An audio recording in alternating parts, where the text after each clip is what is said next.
Hello, everyone. This is David Ruff, and I'm coming to you with another way to make money, just like Apple is doing it. The economy is tough, people are hurting, but there are ways to make income, and everyone can do it, not just the big guys like Apple. Now, let's get into it.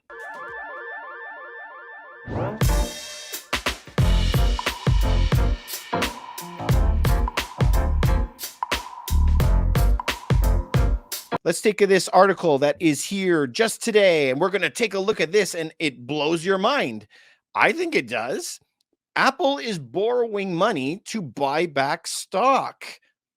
What does that say about the bond market? Okay, forget that. Apple is borrowing money to buy back stock. What does that mean? Let's go and look at this next window I have here. Apple has cash. Whenever you think of people saying, I need to borrow money, it's because you run out of money.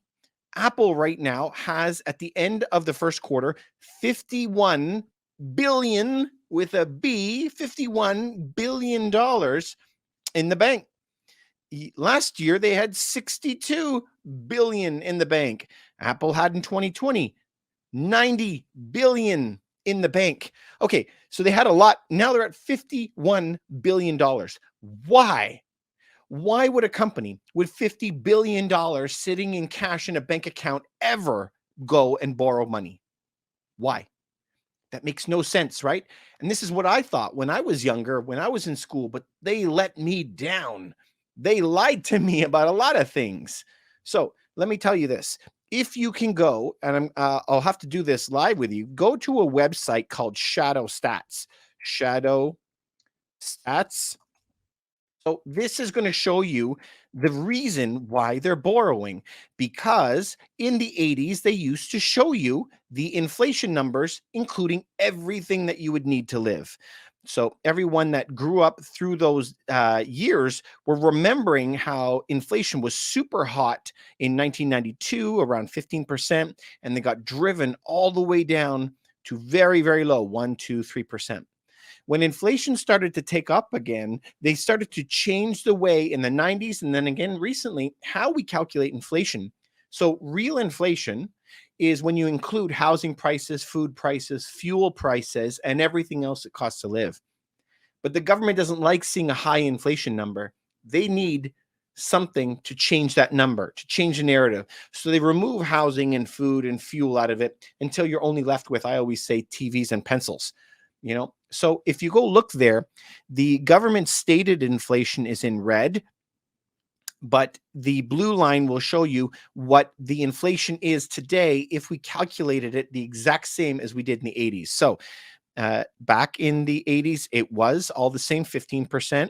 But if you fast forward to today, the stated in the US is 9%, Canada is at 8%, but real inflation is sitting somewhere around 17%. So a lot more. Okay, so this is the crux of the matter. This is the reason why they are borrowing. This is how you get paid to borrow money. If the dollar that you own is diluting by 17% every year, that's the dollar they have in the bank, they can borrow money at 6%. So just let that sink in for a second. If your dollar, if you could borrow at 6, but pay back later 17% less, I'm up plus 11%. I'm up 11. I'm getting paid 11% just to borrow that money because the purchasing power is diluting of those dollars, but the amount I owe back is fixed. And this is where they call negative yielding rates. Negative yielding rates is where you are getting money, you are getting paid to borrow. This is what has caused this massive spike in real estate since the GFC. So you can get paid to borrow. And we could do this, even me and you. It doesn't have to be Apple, even though they have preferred rates. We can still take advantage of that.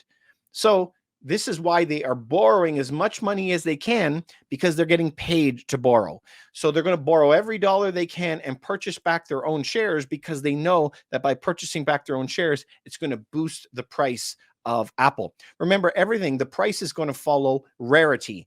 So if you have a lot of stocks okay, the price is going to be less because there's a lot of them. And if they remove those stocks from the market, because there's a lot fewer of them, the price goes up. So anytime you hear about a company buying back its own shares, oh man, they have something really, really good.